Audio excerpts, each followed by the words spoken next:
El líder opositor de Venezuela no descarta una salida de fuerza con el apoyo de Estados Unidos.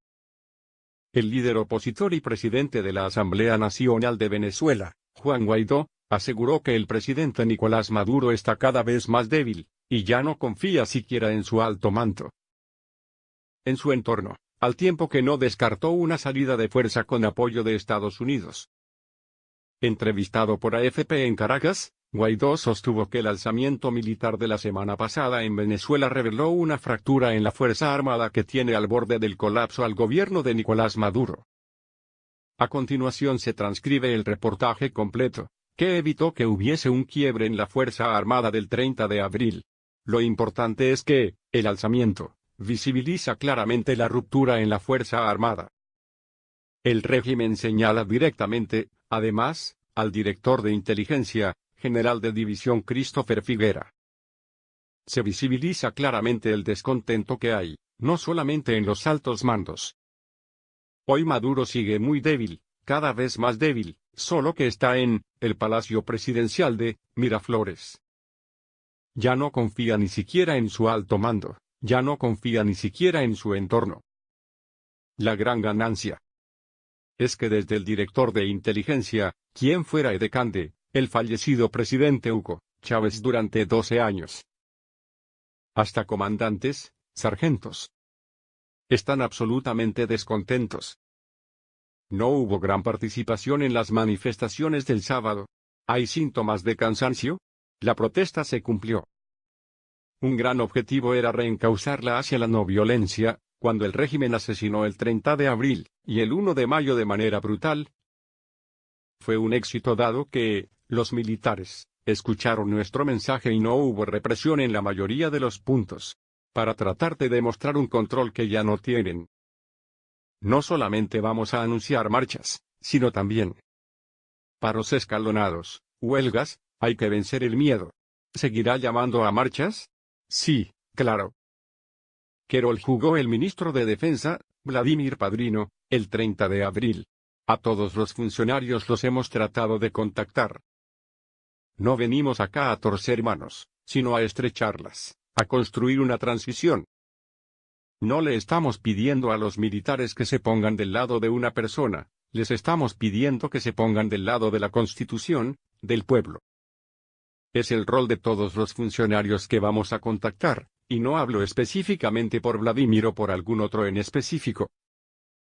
Porque estamos en dictadura y someter algún nombre en este momento va a ser sujeto de persecución, remoción o tortura. ¿Hubo gente que no cumplió la palabra empeñada? ¿Hubo gente que faltó por cumplir? Estamos esperando que muchos más cumplan con su país. No quiere decir que no lo hagan pronto. ¿Hay negociaciones con altos mandos militares?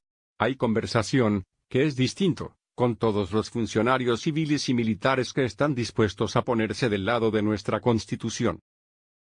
Y son la mayoría. También con funcionarios de Maduro, con todos los funcionarios que estén de acuerdo con ponerse del lado de la Constitución.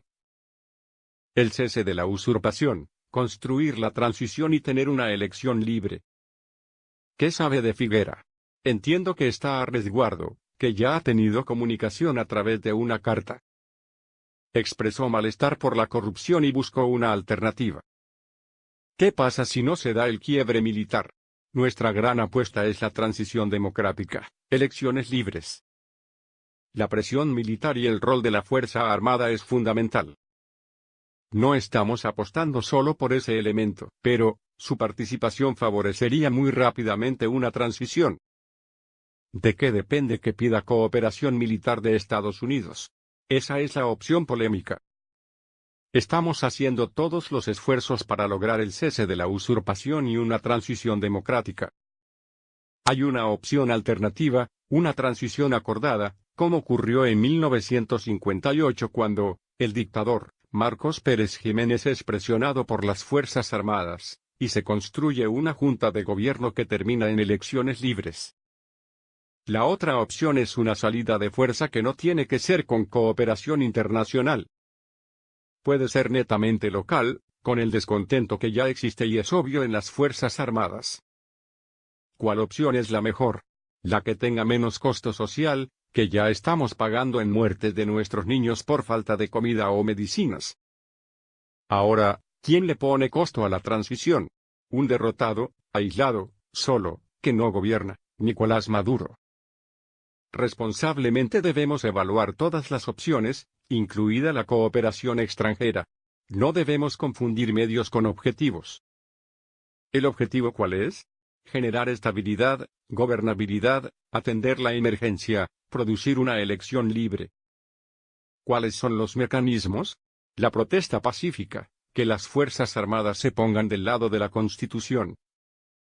Evaluar la opción de cooperación internacional en todas sus etapas, diplomáticas, económicas, militares. Secuestrarme, equivaldría a dar un golpe de Estado porque soy el presidente encargado. ¿Hay orden de detenerlo? Es un riesgo latente.